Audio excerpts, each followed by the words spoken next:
ټولو مشرانو ته ټولو کشرانو ته زما سلام. تاسو ټول ډېر ښه خبر یې چې کله نه عمران خان نه او پی ټی آی نه زموږ انتخابي نښه کرکټ بیټ اخیستی شوی دی، نو تکلیفونه دي، که ووټران دي، که ورکران دي او که موږ نمایندګان یو.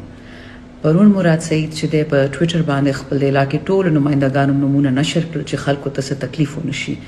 نو زم دغه نن 19 جنوري 2024 باندې تاسو ټولو ته دا یو اعلان کوم چې کم څلور کسان خان صاحب او پارټي د علاقې له منتخب کړي دي، موږ بغیر سره ولاړ یو او دا موږ باندې د خان صاحب قرض دی چې دا ووټونه او د سلو وړ سیټونه به ورته رسو ان شاء الله په 8 فروری باندې. څنګه چې تاسو خبر یې ان 30 زما ده د پیاله نه خدا دغه شانت ما سره درې ام پی ګان صاحبان دي، ټولو کې مخکې پی کې 76 پی کې 76 سمی خان ده، دغه شانت پی کې 77 پی کې 77 باندې شیر علي افریدی خان ده او نمبر 3 پی کې 78 یعنی 78 باندې ارباب عاصم خان ده. نو ټول زدا خواسته چې خپل خپل نماینده او خپل خپل نخې زبانی یاد کې په اخر از غلط نشي او ان شاء الله دا الیکشن د سلو ور سټونه موږ خان صاحب لاس کې ورکو. عمران خان زنده باد، پاکستان پاینده باد. ډیره مهرباني.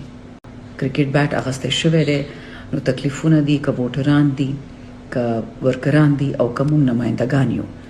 پرون مراد سعید چې دی په ټویټر باندې خپل علاقې ټولو نمایندګانو نومونه نشر کړل چې خلکو ته څه تکلیف ونه شي. نو زم دغه نن 19 جنوري 2024 باندې تاسو ټولو ته دا یو اعلان کوم چې کم څلور کسان خان صاحب او پارټي د علاقې له منتخب کړي دي، موږ بغیر سره ولاړ یو او دا موږ باندې د خان صاحب قرض دی چې دا ووټونه او د سلو وړ سیټونه به ورته رسو ان شاء الله په 8 فروری باندې. څنګه چې تاسو خبر یې ان 30 زما ده د پیاله نه خدا دغه شانت ما سره درې ام پی ګان صاحبان دي، ټولو کې مخکې پی کې 76 پی کې 76 سمی خان ده، دغه شانت پی کې 77 پی کې 77 باندې شیر علي افریدی خان ده او نمبر 3 پی کې 78 یعنی 78 باندې ارباب عاصم خان ده. نو ټول زدا خواسته چې خپل خپل نماینده او خپل خپل نخې زبانی یاد کې په اخر از غلط نشي او ان شاء الله دا الیکشن د سلو ور سټونه موږ خان صاحب لاس کې ورکو. عمران خان زنده باد، پاکستان پاینده باد. ډیره مهرباني.